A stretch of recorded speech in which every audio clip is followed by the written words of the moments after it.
Hello guys, welcome back to Amalia Projects here. Today in this video I'm going to show you a tutorial how to see devices connected to Google account. But before it, I hope you guys click subscribe and the bells button to support this channel. And without any further ado, let's get started with the video.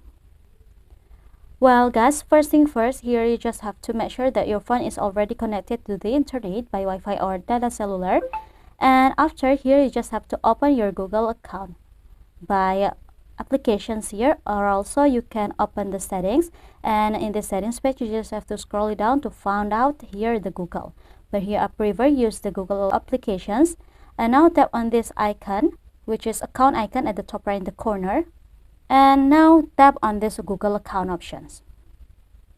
And if you want to see devices that connected to your Google account, in this page you just have to scroll it down a little until you'll find here the security and sign in. You just have to tap on it, and again you just have to scroll it down until we'll find here the option which is Google Chrome, and you just have to tap on it here guys.